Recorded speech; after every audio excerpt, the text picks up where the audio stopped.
Why I turned Peter Obi back from visiting IDP camps in Benue. Government hired sent earlier. So Peter Obi wanted to come and visit the IDP camp to probably help those people in IDP camp, and you sent him back. Really? You sent him back? Why? This man that calls himself this Benue State governor, a reverend father wey dey contest for governorship election. I've not heard it before. You sent him back.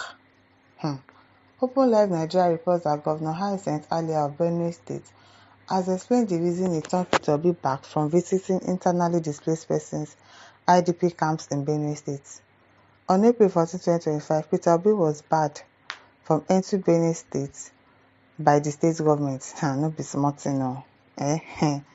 Peter Obi had originally planned to visit both Benue and Plateau states to show support for various causes, including health education and assistance, obviously, to assist them.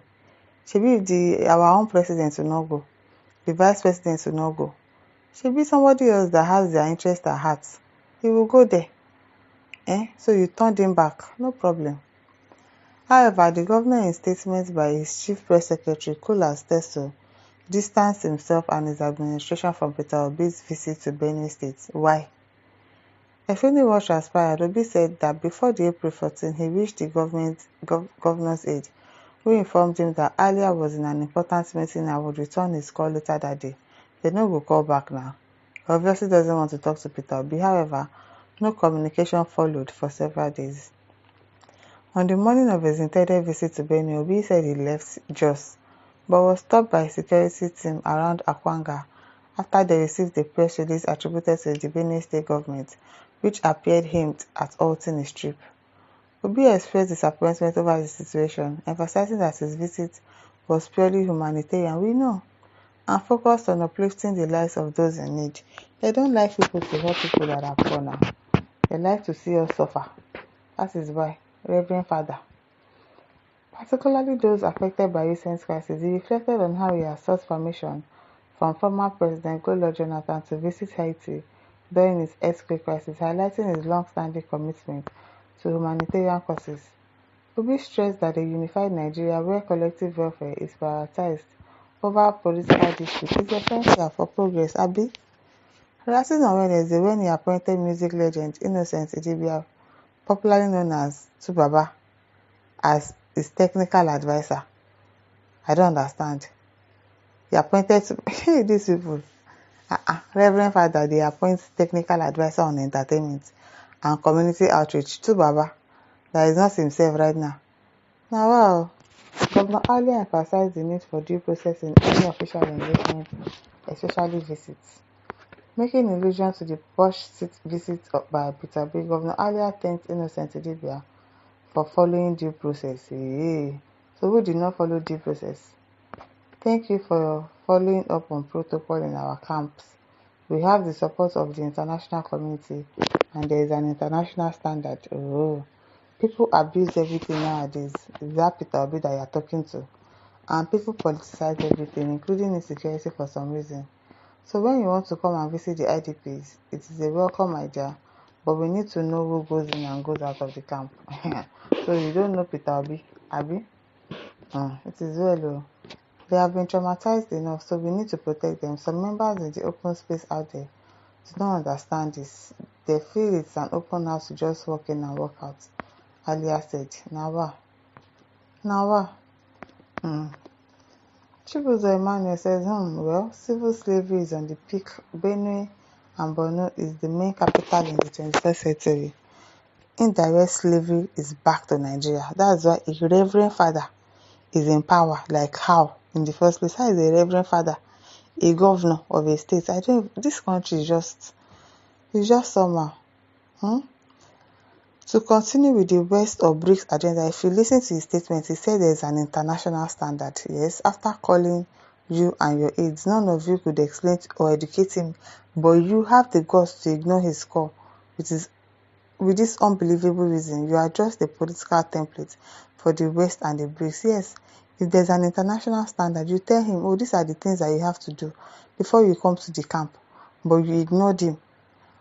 You did not pick his call.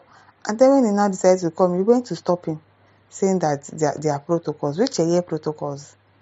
Eh? Oh, wow. James Walker says, foolish man who calls himself a reverend. Is it the first time Obi visits Benue camp? I don't understand though. Why you will now stop him and say there is international standard? Or they told you not to allow him come, obviously. Eh? Chudi Okoro says, listen to a so-called reverend father of a Roman Catholic church telling lies. That is Nigeria for you. Yes, so once you join APC, Abuna, whatever, and you are under them, you start thinking like a fish. Donatus Owo says, you can't protect your people from killer hitmen. You are also happy that they are staying in IDP camps, obviously, abandoning their means of livelihood and without adequate government support. You still do not want these suffering people to get a relief from philanthropists. You are nothing but a Pharisee. That's what you are. Yes. Somebody came to help out. Give them medical treatment and all of that. Give them something. You say you don't want him to go because there are protocols. Why not tell him the protocols? Why not show him the protocols so that I can go and visit those people? Oh, wow. Sister Sohairi says, I'm surprised that the Reverend Father will behave in this way. Must we turn everything into politics?